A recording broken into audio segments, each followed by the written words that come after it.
Hello, everyone. Welcome to another episode of Room for Everybody. Today, I'm in conversation with Jimanekia, and I'm really excited for this. I'm going to pass it on over to you and let you just share some of the identities that you hold. Yeah. So I am a Black woman first, a cisgendered Black woman. I identify as someone that is non-monogamous, specifically polyamorous. I identify on the LGBTQ plus spectrum, specifically the queer and the bisexuals. I also identify as a bad bitch. I identify as a tired bitch. I identify as a powerful person that is coming into understanding of self. Yeah, I'm an expansive person right now, and it feels really awkward and itchy, kind of like when you get a new tattoo. But at the end of it, hopefully it's something as beautiful as after that tattoo heals. Absolutely. I love that. That's such a good visual for the process. I'm itching right now for my tattoo. So I'm like, this makes sense. Yeah, definitely. How do those identities kind of shape the work that you do? I think my identities shape everything that I do, right? They are my existence. They are the way that I look at safety. They are the ways that I communicate. They are the ways that I walk around in black boots just in case I need to kick someone in the throat, kind of thing, physically and spiritually. Sometimes you gotta, kick someone in the throat spiritually. And as it has to do with my work, I think people come to me because of those identities. Something that, like, I was raised with my grandparents, my grandmother, who I call mom. She's like, why do you always have to tell everybody all your business? And I said, because all of my business allows at least one person in that room to feel safe, to exist in that space. And so I'm very loud and proud and existing in all these spaces. And I know that because of who I am, it also allows other people to show up and get to be themselves. And so it allows for the work to process. My identities allow for people to go, oh, you get it. Like, I don't have to deeply explain. Like, people just get to exist. And I think that's really cool. And I think that's such a privilege that I get to be in those kind of spaces. But I do think that my identities and how I show up, I think they mean everything. I think that is how the trauma queen exists. I think that's how Jimanekia is known across the world, which is wild. But yeah, I think it is everything and nothing at all for some people. Some people are just like, it's an energy thing. And I'm like, okay, cool for you. And some people are like, it's because you're Black. I'm like, cool. Some is because I'm a woman or a Black queer woman. So it's all inviting. Yeah, definitely. I like how you framed that. I feel like social media can get a lot of flack for many valid reasons. Mm-hmm. And I think that it does allow communities that may not see representation very often to be able to Yeah. see someone living their life and being in fully in themselves. And I think that is really powerful. Yeah, it's a thing. I don't really know how to do anything else. Lying, it takes too much. You got to remember the lies. So I just kind of stick with what you get. Yes, definitely. I want to dive into this trauma queen piece a little bit more.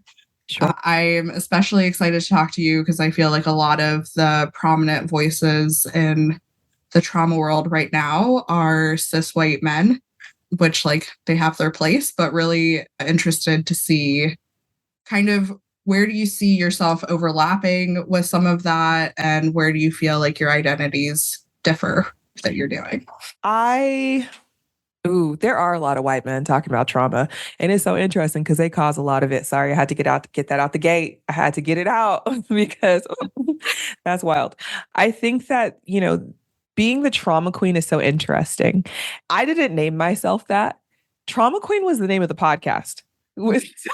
And people start referring to me as trauma queen. And I was like, all right, well, I guess this is my moniker now. But it originally was created because I wanted to teach differently. I was getting burned out from teaching. It wasn't like I felt like I was doing plug and play and it just wasn't feeling good anymore. I felt like I was starting to do the opposite of what I was seeking, which was talking to people versus talking at people. And I was like, I never want to do that. So I was like, how do I continue teaching in a different way? And also, like, it's fun. And I was like, storytelling is really big. And so as Black people, we are really big into storytelling. That is how we pass down, history. That's how we pass down recipes. That's how we, understand comedy and like where we've been. It's just like so much in storytelling. And so for me, I also know that there was so much healing in it. So that is how Trauma Queen came about. People are like, oh, well, how? And I'm like, well, I was talking about trauma. And I like to look at myself like a queen. It really isn't that difficult. It sounds cool. It does. And as for, this work is so interesting because those that have the highest harm rates, which are, women of color, trans and non-binary folks, folks with disabilities, that is the reason that I created Tending the Garden, because we have such high rates of trauma, of assault. Having someone that doesn't look like us talking at us, they're going to miss the mark. I know everybody loves the body keeps the score. I love that for you. But also, let's remember this was written by an older white man who in real life is also kind of shitty. Also kind of shitty, fun fact. But also it like didn't speak to me. Like I've tried to read it. I put it on an audio book. I was like, well, y'all say this is the book. And I said, that's wild. It's not for me. And I think that that's okay. But we need to have voices that look like us. We need to have people that go, oh, girl, that's wild. And not someone go, no, I want to be able to speak to people like, that's crazy. What do we need to do to handle this? Like, there's a different way that we engage. And also like the ways that I work with clients varies. So there's some people that want me to be their good girlfriend. I could be a good girlfriend. We can navigate through. Some people want more of a clinical approach and want me to use more scientific or psychological words. I can do that. And some people are like, just answer this question. Please just heal me. I want to get in and out. And I'm like, that's not real. It's not, there is no pill that we can take. I wish it worked like that. I'm same, that person. Same. I do hope, and I know that there's so many other people that are doing this work, but like many fields, it is overshadowed by cisgendered white men. And I also see that there are a lot of cisgendered white women that are also taking up space. I remember when I first created Tending the Garden, it was created for those that are marginalized, that have been marginalized, AKA they've been forced into those spaces because of y'all. Y'all, you know who y'all are. And I had women that were cisgendered white women that be like, well, what about us? This isn't for us. And I'm like, okay. But also it is, right? Like there's plenty of cisgendered white women that are sex workers. There are plenty of cisgendered white women that are 18 to 24. There are plenty of cisgendered white women that are disabled. So it is for people. And I think that, it gets overshadowed when people just look at it and they're like, well, I don't see my face. That's so interesting because oftentimes we look at things and we don't see our faces. Mm-hmm. And we just be like, well, here we go. We got to go create our own thing. And so I think that with this field right now, there's a lot of people creating such beautiful work. And something one of my favorite words that you mentioned earlier was like community. And I think that there's been such a beautiful community because of social media of all these people. Like I found more Black women yesterday that are doing work in trauma. And I'm like, oh, blessed be. Like, I am so thankful that others are coming out and exist because unfortunately this work isn't ever ending. Like I don't see an end, and that's heartbreaking. Yeah, absolutely. That was going to be one of my questions. Like, can you imagine a world where trauma doesn't exist? I would like to, but my body doesn't know anything different. My ancestors don't know anything different. So I don't know what would that look like? What would safety feel like? I don't know. It's wild. I want to try it. I'm like, ooh, what would it feel like to feel safe internally and externally at the same time?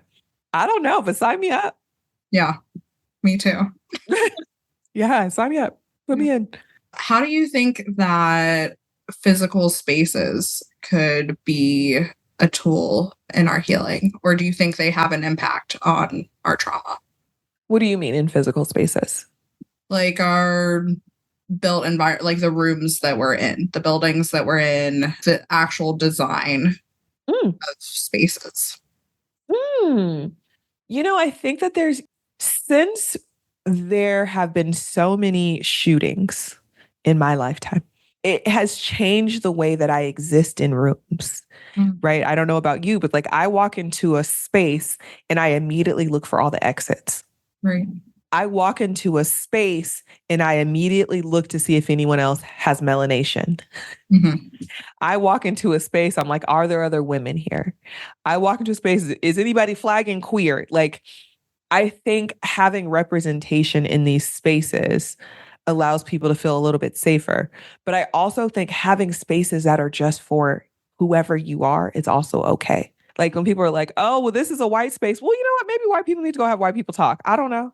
Like I know Black people need to have Black people talk, right? Yeah. Like I know Hispanic people need to have Hispanic conversations because there's just something about being with people that look like you, that talk like you, that moisturize their bodies and wash their legs like you. Like there's just something about that in a space. And I think that oftentimes, these spaces have so much power in them. They have so much energy in them. And they can feel very uninviting even before you get in the door, and they're created like that. And so my hope is that the evolution of these generations behind me, because suddenly I feel old, that there is rooms that are created that people can just exist in and not have to feel that look around of what allows me to feel safe. Like they just get to exist in them. Like when you said, like, what is it? I don't know. I don't know what life will be like without trauma or harm or assaults. It sounds great. Again, I'm going to just keep saying it sounds great. Let's energy, universe, bring it in. But spaces in general, I think, should be more mindful. Are there any spaces where you feel safe that you have not created yourself? I think that there are moments that I feel safe in places. In the outside world, sure, I think there's moments of spaces. I think, spaces that feel safe for me are my friends, my home. I guess I created that with my partners. That makes me feel like I feel safe when I'm with my partner. I feel safe when I'm with loved ones. I feel safe when I feel like I can breathe and people aren't watching me. But I think the spaces that exist that I have found, somehow they become unsafe. It's like, even when we have safe spaces, like they don't last for some reason. Yeah. Maybe because of all the trauma we all carry. Hello. Yeah, that's real. How do you create a safe space for other people? I think creating a safe space for others, it varies, because I think you have to figure out what safety means to them first. Like whatever I need as safety, it might not be what you need. And so creating safety for other people is actually asking them questions and communicating and allowing them to opt in. I think there's a lot of times in this field, people are, diagnosing individuals and telling them what's wrong with them and like telling them what they should do. I am not a coach. I am not a therapist. Did I go to school for marriage and family therapy? Yes. Did I go to school for health psychology? Yes. The reason that I say I'm not a licensed therapist because I'm not, for many reasons. That was a choice. But with the health psychology, it's, looking at people as a whole. And with all of that, I think looking at people as a whole, it means allowing them to opt in and make choices. And so I always say that I am a trauma companion because I walk beside people. We share information. I'm not leading you to this path. And I think that's similar in the ways that like you show up to assist people. You allow them to get the things that they need versus what you just think. But if they ask you, like, can you help me? That's different than me just trying to dictate. And so for me, it's meeting people where they are and then going from there, and also figuring out what they've tried. Because if you're like, well, you tried it, but try it this way, they don't like it. Why force someone to do a thing that they don't like? Right. And so it's a lot of communication. I think it's a lot of trial and error, and also reminding people to stay grounded in existence. We often, as Western society, we're big into numbing and skipping over things. Fun fact, when you do it, it's still there.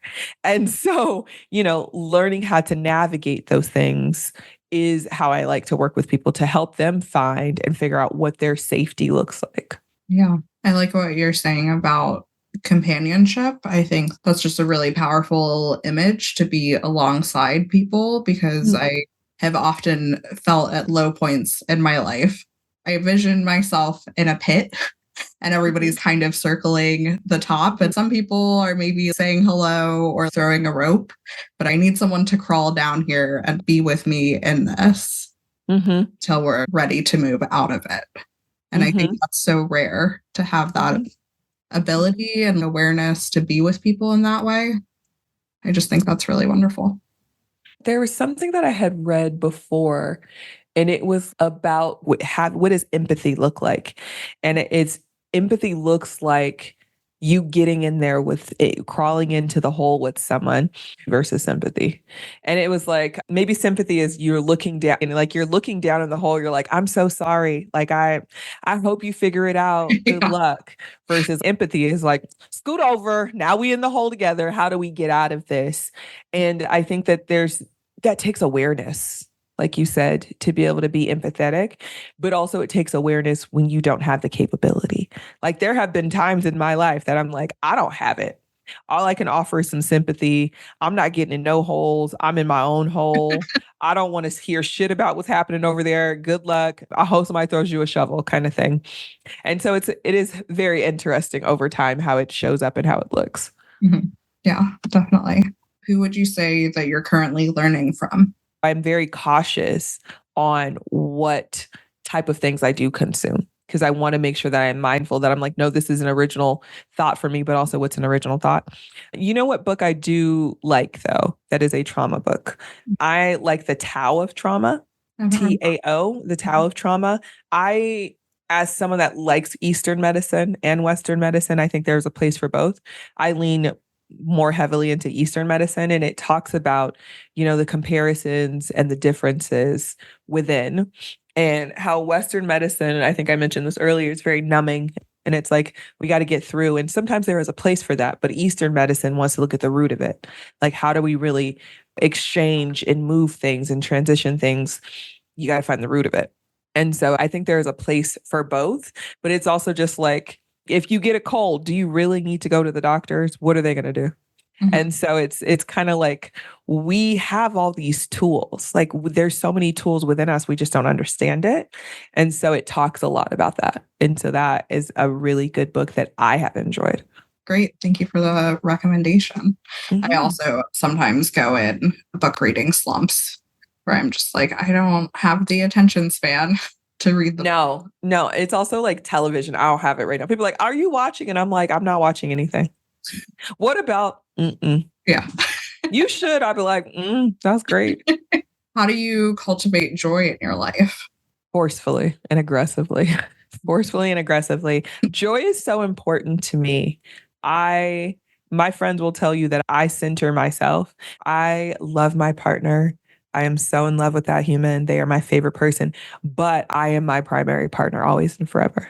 At the end of the day, even with my family, with my friends, I am the last person. So I center that. And for some people, they don't understand that, and I wish them well. And I also hope that they can find it and figure it out. But for me, I forcefully do it. I have shut off times for work. I used to work until midnight, get up at 6 a.m. and work until midnight. Absolutely not. Like that burns out. I now will force myself to go on adventures. Like today is a you day. I've given myself Mondays off, but somehow I keep fucking working. So we're still working on that. But like on Sunday, this past Sunday, I woke up and I was like, I'm getting a massage today. And I was like, a four-handed massage. So I went on a massage tour to get four-handed massages. They do exist and they're magical, everyone. You should get them. And so it has been something that I had to really do for myself because depression is easy to find us. Anxiety is real. If you look outside, it looks awful. The world is a shit show. So like laughter is helpful. We should experience joy because it's real easy to be sad. And that is how people get controlled, right? Like we can be controlled when we're sad and we're looking for something. But if you're looking for something, you can find it within yourself. It's easier. Yeah. But I think joy is something that I will kidnap my friend's job. Like today we're leaving. No, we're getting in the car. We're going to laugh. Like my friends know you hang out with me, you're going to laugh. There will be food and there will be a story. Now, the order of operation, we don't know. I don't know what kinds of things will happen, but we will have all of those things. And I think that that's so important to exist, to just exist every day. And also, it's like important to be able to have conversations with people. Like that can be joyful sometimes. Like communication can be joyful. I think for me, all I do is talk all day. And so I had to find joy in conversations. And sometimes I find joy in sitting in silence. You know, my favorite thing? I find joy in running away to the desert. I was talking about this yesterday. I find joy in running away to the desert for like a week and telling people I don't exist. I check in with people when I get there. I'm like, I'm alive. When I leave, I check in, but leave me alone. Mm-hmm. It's the only time I go somewhere no one needs me. That's joyful. Yeah. Those are all really great strategies. I like taking Monday off. I feel like I usually try to have a lighter Friday, but Mondays are not my favorite days. That's fair. So you can just switch that. That's fair. Listen, why not? I mean, if you can do it, why not? Why not? I like that. What is something that might surprise people about your journey into trauma work? Honestly, I don't know what would surprise people anymore. I guess if they've never heard of me or it's the first time they are meeting me, learning that I am a child of trauma, that my mother was killed. I always like to say she was murdered because she was. She was murdered when I was 1 by my sperm donor, and I was there. So I felt it. I witnessed it. Do I remember it? Some parts of it I think I remember, but also there's the idea of like, what did I make up in my head? You know? And I think that is something that folks really should understand about trauma and even just like how it impacts our body. It just stays with us sometimes, right? Like there's things that might make us anxious or being in certain spaces. The ways that it impacts our bodies is so interesting to me. This is kind of why when I went to school, I went to school for marriage and family therapy, but also my full completed master's is in health psychology. And so I learned all the things. And then I said, okay, I want to work with trauma survivors. And I know that, you know, our bodies hold on to things and then they manifest. So sometimes it can manifest into other illnesses. You will notice that most folks that have experienced trauma have a lot of gut issues. They have a lot of pain issues because our bodies are so tense. I always note to folks that for trauma survivors and marginalized folks, we're oftentimes walking around waiting for the next foot to drop. So our bodies are staying in flight or fight, and that's really tense on our bodies. Also, when we hold trauma within our bodies, you will notice it in your shoulders, in your guts, in your hips. This is why I also ask individuals, when is the last time you had a bowel movement? People are like, wait, what? And I do believe that, you know, making sure that there is inclusion in trauma care, we learn from people better that look like us because we feel safer in that way. And so thinking about who you're working with, what kind of marginalizations have been put upon them, how do you have to navigate? Maybe there's different conversations you have. Maybe there's thinking about generational trauma. You know, I think it's really important to be mindful. I really hate when people are like, oh, I didn't notice you were Black. No, notice I'm Black. Notice that I am a woman, right? Because that also means that you're noticing that I might navigate the world differently. So please notice. It's super important for these things. Thank you for sharing that with us. Hearing you talk about trauma and the impact that it has on the body makes me think about trauma-informed design and how our spaces can be set up in a way that really calms our nervous system or in ways that are more activating and feel unsafe. Thinking about things like making exit signs visible, using calming colors, orienting seating so that your back isn't exposed. The list goes on and on. What are some design elements that you or your clients find relaxing? You know, I think that's different for everyone. Sure, a lot of people think that tons of soft things are the things that ground people, but sometimes having things that are firm but flexible are a little bit better. So I walk around when I'm working at wrestling, I have a bag. It's a canvas bag, and it's filled with different fidget toys. And so for that, you know, it's a firm thing, so it allows you to focus on it, but the movement allows for flexibility and it feels safe. Sometimes things that are too soft are a little too flexible for folks. But also there's the folks that like really soft things and really light colors. It depends honestly on the person and where they're at, right? We are different places in our trauma. And as you heard, I hate putting trauma on a pedestal because it's so flexible. So I often equate the things that I share with folks to show an example of how trauma navigation is flexible. That makes a lot of sense and sounds like some good practical suggestions for folks. I think this theme around flexibility and meeting people where they're at is really important. Could you tell us about some of the new projects that you're working on?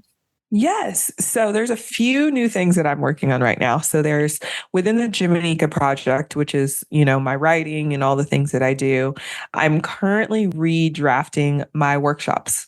So my workshops exist on my website. And I have learned new information since I've created those and, want to expand on language and, just understanding. So I'm going back and reworking all of the classes that are already listed, and I'm going to be re-recording them. So that is Sex After Trauma, transitioning from an ally to an accomplice. And those are the two that really live there. And then I never recorded dating as a survivor, so that will be available. And dating a survivor will also be available. And so for those classes, I'm super excited to have those up. And then as for within Tending the Garden, we are currently building a community space for sexual assault survivors. And so it will be a sex positive space. It will be for all survivors, although we will be highlighting the marginalized folks that are our pillars. So we will be making sure that they are in the forefront versus a lot of other places they are a secondary thought, not over here. And so it'll be like a membership space. There will be chat room options. There will be support groups. There will be classes. There will be, prompts for writing and activities and stuff. So I'm super excited to be working on that and stressed, but it will all be good. It's going to go great. Yeah. And so those are the things that I'm currently working on. And we are for Cintima, which is the intimacy coordinating training company that I co-own. We are currently continuously making it more streamlined. So it's easier for folks to get through because we are predominantly an online company where you can go through the program at your own pace. We want to make it as easy as possible. So we're currently working on that as well. That is a lot of things all at once, but they all sound very cool and very needed. I told you I started this with I'm a tired bitch. Yeah. It's full circle. Amazing. Well, thank you so much for your time and the things that you've shared here. I'll be sure to include links to those various projects in the notes. Anything else that you want to say? I always like to remind folks to take your healing off a pedestal. Oftentimes we're looking at healing as this thing that we're striving towards, or we're looking at how other people are doing it. And this is where I remind folks that healing is not linear and every day is different. So let's learn how to navigate what we've gone through versus how do we just heal it? Because through navigation, you might figure out what healing looks like for you, and it might look different than what you've been striving towards. It's a necessary reminder. Thank you. Yeah.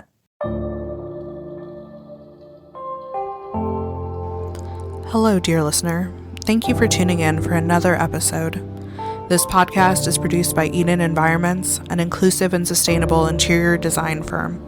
Our human-centric design strategy creates spaces that are fat and neurodivergent friendly, trauma-informed, and sustainable.